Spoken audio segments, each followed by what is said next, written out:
Halo semua, selamat datang kembali di Cerita Anak Teknik. Saya Samuel dan hari ini saya akan bercerita tentang statika atau mekanika teknik. Pada video kali ini saya akan bercerita tentang bab terakhir dari statika, yaitu garis pengaruh. Diagram garis pengaruh merupakan diagram yang menggambarkan besaran reaksi-reaksi atau gaya-gaya dalam pada suatu irisan akibat beban berupa beban maya yang besarnya adalah satu satuan, dan beban tersebut bergerak sepanjang struktur dengan arah tegak lurus sumbu batang atau balok. Misalkan saya punya batang AB, dan saya memiliki sebuah beban P satu satuan yang bergerak sepanjang struktur. Maka akibat dari beban P satu satuan yang bergerak sepanjang A ke B, maka dapat dicari diagram garis pengaruh untuk reaksi A, reaksi B, momen di C, dan lintang di C. Untuk reaksi di A, kita dapat melakukan persamaan dasar keseimbangan momen di B, sehingga didapatkan nilai RA sama dengan 1 kali L min X per L. Dan untuk X sama dengan 0, nilai RA adalah 1, dan ketika X sama dengan L, atau posisi dari beban tersebut adalah L, maka nilai RA adalah 0. Kemudian untuk reaksi B, kita bisa melakukan persamaan dasar keseimbangan momen di titik A, dan didapatkan pula nilai reaksi B adalah 1 kali X per L. Dimana ketika X sama dengan 0, nilai RB-nya adalah 0, dan ketika X sama dengan L, maka nilai RB-nya adalah 1. Untuk gaya dalam di titik C, kita tinjau dulu per segmen. Ketika beban satu satuan bekerja di daerah AC, atau nilai X berkisar antara 0 sampai setengah L, maka ditinjau free body dari CB, di mana beban tersebut tidak bekerja. Maka keluarlah gaya dalam di C, yaitu LC dan MC. Kita dapat melakukan sigma momen di C, sehingga didapatkan untuk nilai persamaan gaya dalam MC adalah setengah X, di mana saat X sama dengan 0, maka nilai MC pun bernilai 0. Dan ketika X bernilai setengah L, maka nilai MC pun bernilai seperempat L. Lalu kita juga bisa melakukan persamaan dasar keseimbangan vertikal, dan kita dapatkan persamaan lintang di C adalah negatif X per L. Hingga untuk nilai X sama dengan 0, kita dapatkan LC sama dengan 0, dan ketika X sama dengan setengah L, kita dapatkan nilai LC sama dengan negatif setengah. Dan ketika beban satu satuan bekerja di daerah CB, atau nilai X berkisar antara setengah L sampai L, maka kita bisa meninjau free body AC, di mana beban tidak bekerja. Kita dapat melakukan hal yang sama, sehingga kita dapatkan persamaan gaya dalam momen di C sama dengan setengah L dikurangin setengah X. Maka ketika nilai X sama dengan setengah L, kita dapatkan nilai momen di C adalah seperempat L, dan ketika nilai X sama dengan L, kita dapatkan nilai momen di C sama dengan 0. Kita juga bisa mencari persamaan lintang di C, sehingga didapatkan LC sama dengan L dikurangin X dibagi L. Maka ketika nilai X sama dengan setengah L, kita dapatkan nilai LC sama dengan setengah, dan ketika X sama dengan L, kita dapatkan nilai LC sama dengan 0. Sekarang kita akan menggambarkan diagram garis pengaruhnya. Yang pertama, saya akan menggambarkan diagram garis pengaruh dari reaksi A, di mana ketika X sama dengan 0 bernilai 1, dan ketika nilai X sama dengan L, nilainya adalah 0. Dan selanjutnya untuk nilai RB, ketika X sama dengan 0, nilai RB bernilai 0, dan ketika X sama dengan L, nilai RB adalah 1. Nah, selanjutnya saya menggambarkan diagram garis pengaruh untuk momen C. Dari persamaan sebelumnya, didapatkan ketika X sama dengan 0, dan ketika X sama dengan L, maka nilai MC adalah 0. Dan untuk X sama dengan setengah L, nilai MC adalah seperempat L. Yang terakhir adalah diagram garis pengaruh untuk lintang di C. Maka sesuai persamaan sebelumnya juga, ketika X sama dengan 0 nilainya adalah 0, dan ketika X sama dengan setengah L di sebelah kiri irisan C, didapatkan nilainya adalah negatif setengah. Dan untuk di irisan sebelah kanan C, maka didapatkan nilai LC sama dengan setengah. Dan untuk X sama dengan L, didapatkan nilai LC sama dengan 0. Berikut merupakan beberapa hal yang harus diperhatikan pada diagram garis pengaruh. Yang pertama, bentuk diagram garis pengaruh untuk struktur statis tertentu adalah linear. Dan yang kedua, pada garis pengaruh bisa dilakukan superposisi. Sekarang saya menjelaskan perbedaan dari diagram garis pengaruh dengan diagram gaya dalam. Untuk garis pengaruh, Beban pekerja adalah beban maya terpusat satu satuan. Nilai X merupakan posisi dari beban satuan. Beban terpusat satu satuan bergerak sepanjang struktur, dan garis pengaruh itu menggambarkan besarnya gaya-gaya dalam pada suatu irisan atau titik yang lokasinya telah ditentukan. Untuk gaya dalam, beban adalah beban sebenarnya yang bekerja pada struktur. Posisi beban yang bekerja adalah tetap atau tidak bergerak, dan diagram gaya dalam menunjukkan besarnya gaya dalam untuk setiap irisan sepanjang struktur. Mengapa kita perlu menganalisis garis pengaruh? Tujuan dilakukannya adalah yang pertama untuk mencari suatu besaran reaksi atau gaya-gaya dalam akibat suatu pembebanan yang bergerak, dan yang kedua adalah mencari besaran maksimum dari reaksi atau gaya-gaya dalam akibat suatu pembebanan. Contoh penggunaan garis pengaruh adalah pada analisis jembatan dengan beban yang bergerak, yaitu mobil, truk, pejalan kaki, kereta, dan sebagainya. Sekarang saya akan menjelaskan aplikasi dari garis pengaruh. Misalkan saya mempunyai batang AB yang ditumpu sederhana di A dan B, dan dia memiliki beban P1 dan P2 yang bergerak sepanjang A ke B dengan jarak tetap 2 meter.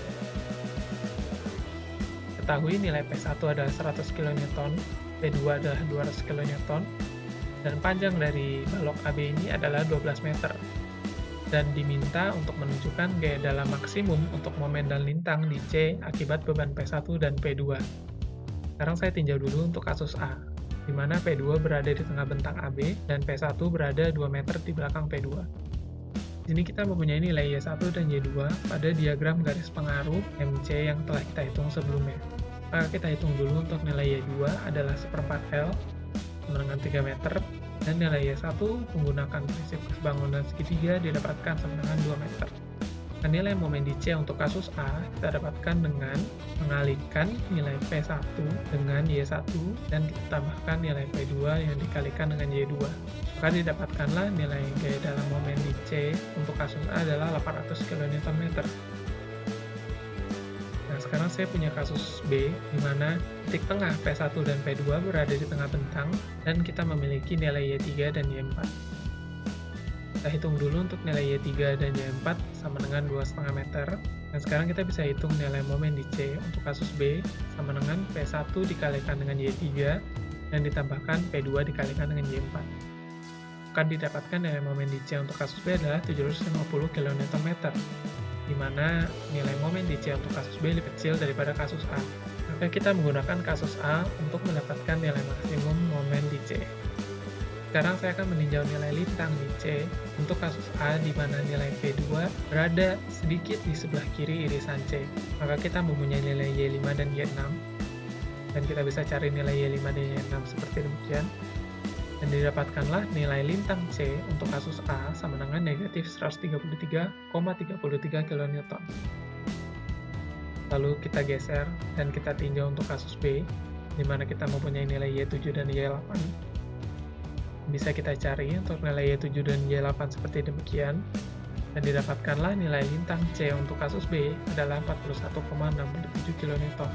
Maka lintang C untuk kasus B lebih kecil daripada kasus A, maka kita gunakan kasus A untuk nilai lintang maksimum di C.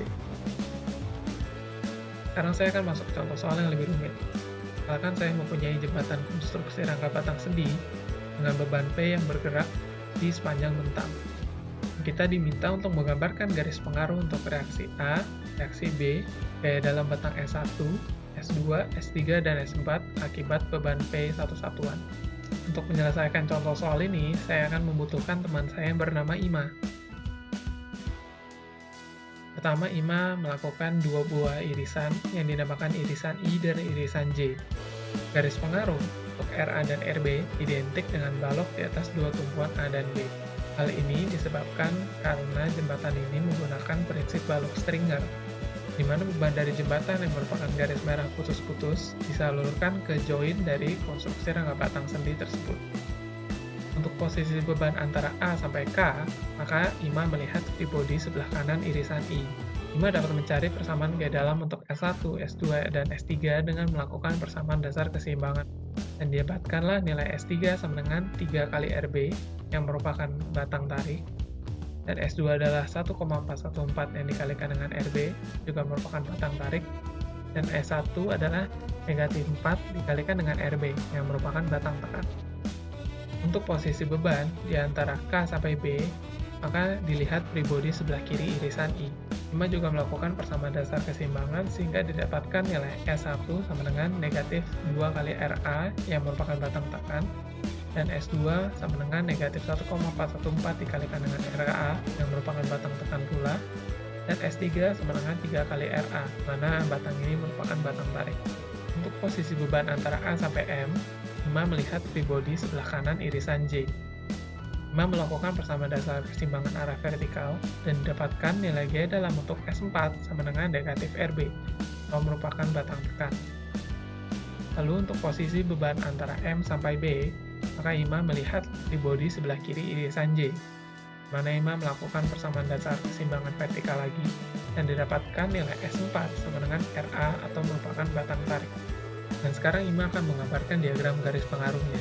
Yang pertama, IMA menggambarkan diagram garis pengaruh RA seperti yang telah digambarkan sebelumnya, dan diagram garis pengaruh untuk RB seperti yang digambarkan sebelumnya pula.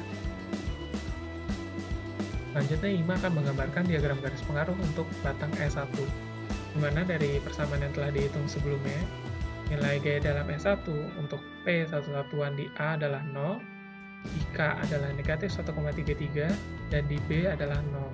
IMA melanjutkan garis pengaruh untuk batang S2, di mana ketika P satu-satuan bekerja di A, nilainya adalah 0, dan P bekerja di K, nilainya adalah 0,471, dan ketika P bekerja di R, nilainya adalah negatif 0,707, dan ketika P satu-satuan bekerja di B, nilainya adalah 0.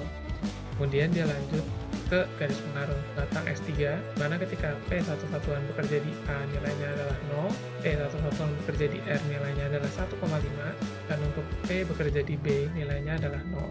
Dan yang terakhir, untuk garis pengaruh gaya dalam S4, jika P satu-satuan bekerja di A, nilainya adalah 0, P satu-satuan bekerja di M, nilainya adalah negatif 0,167, dan ketika P satu-satuan bekerja di K, nilainya menjadi 0,667, dan ketika P berakhir di titik B, gaya dalam S4 adalah 0. Di sini IMA sudah berhasil menggambarkan semua garis pengaruh yang telah diminta. Contoh soal tersebut juga mengakhiri sesi cerita kita pada hari ini dan menjadi penutup untuk keseluruhan cerita statika atau mekanika teknik. Saya berharap apa yang telah diceritakan dari awal sampai akhir cerita dapat diserap dan berguna bagi yang telah mendengarkan. Di banyak cerita-cerita lain yang akan diceritakan oleh cerita anak teknik. Maka dari itu, jangan lupa like, komen, dan juga subscribe untuk mendapatkan cerita-cerita selanjutnya. Terima kasih, saya mohon pamit, dan marilah kita menjadi lebih pintar setiap hari.